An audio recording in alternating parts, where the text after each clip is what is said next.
In this lab, we explored how applicable Newton's second law was in real life.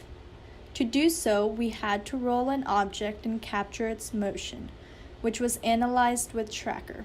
We also had to modify and create a GlowScript code that plotted the predicted motion of the object. In an ideal situation, the object would be moving in constant velocity throughout the course of its motion, and the resulting position time graph would resemble the predicted position time graph created by GlowScript. Before I begin with my experiment, let's review Newton's laws of motion. Newton's first law of motion, also known as the law of inertia, states that an object at rest stays at rest, and an object in motion stays in that motion with the same speed and in the same direction unless acted upon by an unbalanced force. The stronger the interaction, the more change there will be in the direction and/or speed. Newton's second law of motion, also known as the momentum principle, talks about how the net force on an object causes said object to accelerate in the direction of the net force. We will be relying heavily on these two principles in our experiment today. For the lab, I used a Friskies canned cat food as the object. It has a diameter of 0.8 meters and a mass of 0.157 kilograms. These two values were used to calibrate Tracker and used in the GlowScript respectively.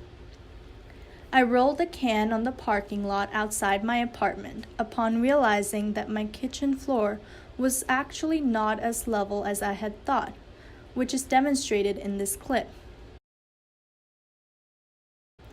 Using Tracker, I analyzed the motion of the rolling can. Upon calibrating and setting the axes, I clicked on the points frame by frame as shown here. After selecting those points within the specific time frame, Tracker outputted the time, x-coordinate, and y-coordinate points as well as the position versus time graph.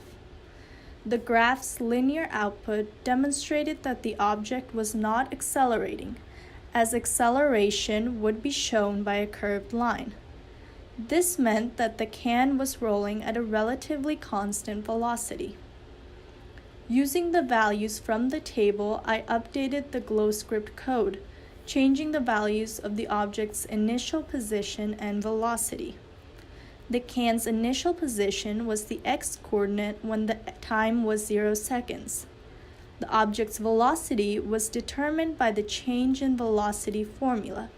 I subtracted the x value at 0 seconds from the x value at 0.033 seconds.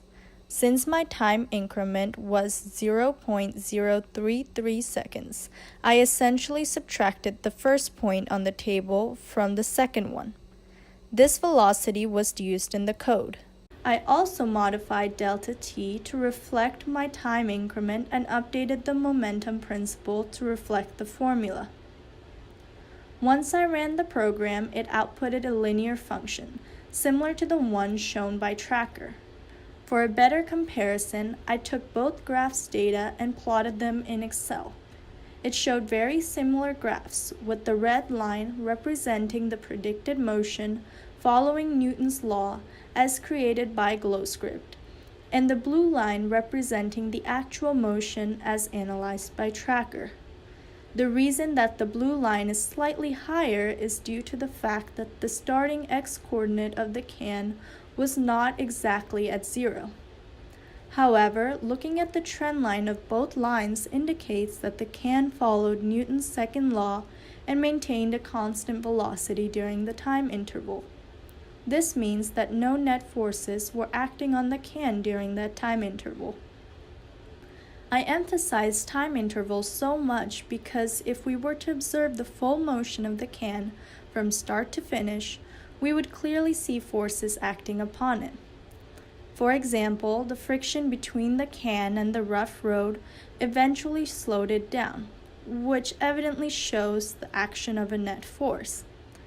Additionally, the slight bumps on certain parts of the road created differences in velocity as the can passed over them. In the future, it would be interesting to observe the motion as the can rolled over a frictionless surface. If the x and y axis were to be switched, the graph would still be linear as the velocity is constant. Although I set the net force equal to 0 in GlowScript, we know that rolling a can on a road does have forces acting on it, as I mentioned previously. If we had the proper tools and wanted to be more precise, we could have accounted for gravity, drag, and friction to better measure the net forces acting on the can and their effects on the motion.